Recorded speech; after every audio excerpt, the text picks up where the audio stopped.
Level 1, Trash, the absolute worst. Kadarius Toney. The New York Giants science experiment gone wrong. If they take Kadarius Toney, I'm gonna freaking. The New York Giants select Kadarius Toney.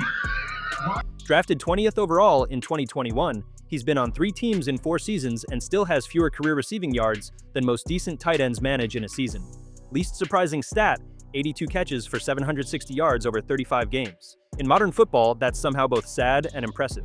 Toney's high point, a game-winning Super Bowl return for the Chiefs. His low point, lining up offside on what should have been a game-winning touchdown, cementing his status as the only man to literally cost his own team a win after doing absolutely nothing all night. He's collected 2 rings, one as an actual contributor and one for being lucky enough to avoid a uniform. Jalen Reagor, forever remembered by Eagles fans as the guy taken 1 pick before Justin Jefferson. Think about that every time you see Jefferson break another record. Reagor managed 86 catches and just barely over 1,000 yards in Philly. His most memorable play, dropping a perfectly thrown game winner, fulfilling the prophecy of Eagles fans who always expect heartbreak, but even they didn't have it this bad. When dropped passes is your most viewed highlight, you officially qualify. N'Keal Harry. The Patriots selected him with the 32nd overall pick in 2019, presumably because Bill Belichick misread the scouting memo. With 64 career catches, Harry set the New England standard for, why didn't we just draft literally anyone else? He was tall, fast, and more invisible than most cornerbacks. Bonus points for occasionally being healthy, just as Tom Brady left the building. Kevin White and Breshad Perriman.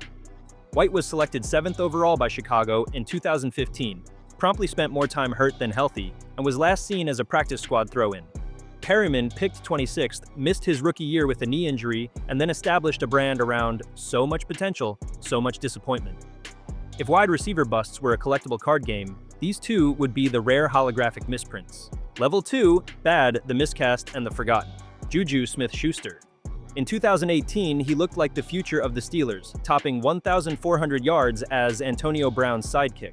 By the late 2020s, he became the league's leading TikTok content creator and an answer to the trivia question, who got the most clutch flag in the Super Bowl for Kansas City? JuJu's career has become that of the traveling support act, flashes of solid play sandwiched between random sideline dance routines. Torrey Smith, a reliable, solid deep threat with the Ravens and Eagles, and a guy who racked up postseason jewelry without ever really being the focal point. You won't find a highlight reel without at least 1 fluky, wind-dated bomb and 3 more plays of him just running a clear-out. Best known for his presence during playoff runs, he leaves you with the vague feeling, wait, didn't he win another Super Bowl somewhere? Yes he did. Gabe Davis. Davis is the league's annual reminder that one electric postseason can permanently distort reality. The 4 TD playoff game in Buffalo transformed him overnight from that guy who never makes tough catches into, is this guy a wide receiver 1? He is not a wide receiver 1. He is an icon of level 2, capable of epic chaos but allergic to week-to-week reliability. Only in Buffalo could someone be both overrated and criminally undervalued by October. Brandon Stokely. Stokely built an entire career as the NFL's most clutch insurance policy. Whichever future Hall of Famer he lined up next to, Stokely found a way to get open in the slowest possible fashion, like the coaches snuck a rec league dad onto the field for the game-winning catch. His 2004 season, over 1,000 yards and 10 touchdowns, may actually be responsible for the phrase fantasy sleeper pick, Cole Beasley, the undersized slot guy who was essentially the NFL equivalent of cold pizza, beloved by certain fans, but rarely a meal you plan your offense around. Sure, he gets open. Sure, he sometimes feuds with teammates or the internet, but you can only watch 4-yard catches on 3rd and 8 before your soul leaves your body. Level 3, mid, the Goldilocks zone of NFL receivers. Reggie Wayne. Wayne was the ultimate Batman's Robin. He gave the Colts over a decade of high-end wide receiver 2 play, forming one of the league's best duos with Marvin Harrison. Reggie posted over 1,000 yards in 6 separate seasons, never flashy, rarely mouthy, just always where Peyton Manning needed him. It's no wonder Wayne quietly racked up numbers that make you do a double take when you actually see them. Torrey Holt. Holt played the same role in St. Louis. Part of the greatest show on turf, he put up Hall of Fame caliber numbers as Isaac Bruce's complement, but it was always Bruce's team. Holt's precision and consistency made him a fantasy football favorite. Nobody ever built an offense around Torrey Holt, but every coordinator wished they could clone him. When your legacy is most reliable wide receiver 2 of the 2000s, you've officially mastered level 3. Devonta Smith. Smith might be one A.J. Brown trade away from breaking out of this group. On the Eagles, Smith is always dangerous, silky route running, sure hands, and the flexibility to make a highlight out of nothing. But until another team makes him the focal point, he's the modern face of almost elite. The stat lines look good, the fantasy owners are perpetually frustrated. Welcome to Purgatory. Amari Cooper. Cooper is the king of the 900 to 1,100 yard season. His journey through the Raiders, Cowboys, and now Browns and Bills is defined by jaw-dropping route running and total absence of in-game drama, a textbook WR2 for any franchise with real ambitions. If there were frequent flyer miles for getting traded and still getting open, Cooper is a platinum member. Mike Evans. He's almost too good for this level, but makes the cut for being the ultimate boundary between star and superstar. Every year it feels like he's just on the verge of command-level dominance, yet somehow remains the guy after you list the big three.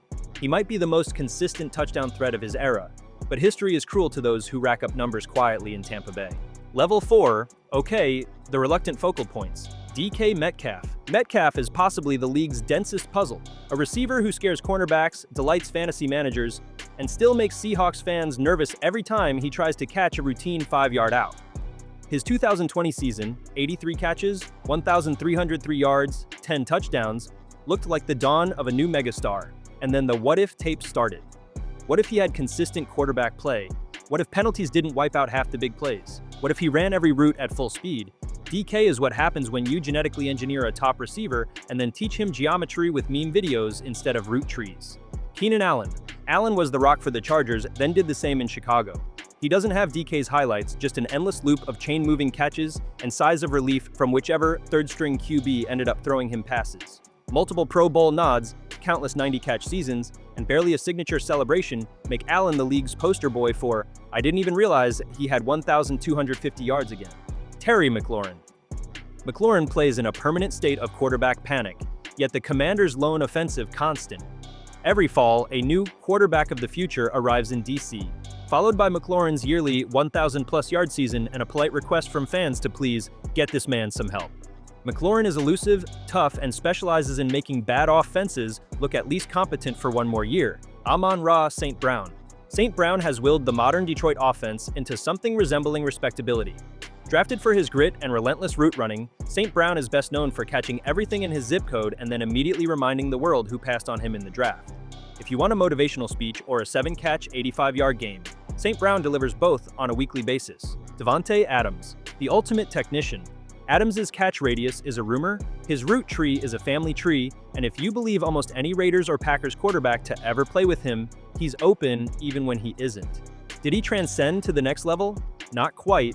Adams spent just enough of his career in team dysfunction to make level 4 his home. Still, if you want your top receiver to catch passes when it matters, you could do worse. Everyone else here hopes you don't notice. Level 5, good. The elite but not immortal, A.J. Brown. Brown dragged Philadelphia to 2 Super Bowls before he was old enough for his insurance premiums to go up. Brown is made of muscle, spite, and after-catch rage. He can stack stat lines with the best, but until every postseason ends with confetti, he'll sit on the doorstep of greatness. If he ever puts together 3 seasons with real quarterback play and stays healthy, all bets are off. CeeDee Lamb. CeeDee single-handedly made the Dallas offense not totally embarrassing.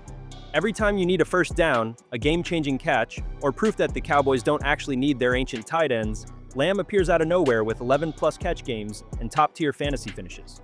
He's already being written into every fantasy draft guide in America. The only thing holding him back from level 6 immortality is the location he calls home and the quarterly Cowboys Disappointment Festival. Odell Beckham Jr. Beckham Jr. feels like the fever dream wide receiver of the decade. From circus catches in New York to meme-worthy sideline incidents in Cleveland, Beckham's career is equal parts NFL legend and Instagram influencer. Injuries robbed him of longevity, yet his peak years were so dazzling, the league spent 3 years trying to find the next Odell. He is living proof that greatness can be derailed by bad knees and worse team management. Michael Thomas. In 2019's Offensive Player of the Year, Thomas had 2 years where he simply couldn't be covered. 149 catches, nearly 1,800 yards, and a post-game routine of scaring defensive backs into therapy. Then injuries happened, and suddenly the Saints needed a new short yardage champion. If medical science ever advances beyond basic tape and ice packs, Thomas could make a return to relevance. Cooper Kupp. Coop led the league in receiving and touchdowns, only to find out that the NFL season is apparently 89 weeks long. Coop's slice of brilliance helped deliver a Super Bowl to the Rams, but lingering injuries have prevented the league from seeing another act. He is the current poster child for nearly legendary, beloved by analytics nerds and anyone who likes seeing a 14-catch performance on a random Thursday night. Level 6, Great, the first ballot Hall of Famers, Jamar Chase. Chase snatched the NFL's attention by winning the Triple Crown at just 24. His 2024 over 1,700 yards, touchdowns from every possible route, and a Bengals offense that would have resembled performance art if not for Chase dragging it forward. One day, someone might break his records. Until then, there's just Chase and a pile of mostly broken coverages. Tyreek Hill. Hill is what happens when a cartoon glitch winds up in the NFL. His top speed is illegal in most school zones, and his 2023 line, 119 catches just under 1,800 yards, shouldn't even be possible in full-time double coverage.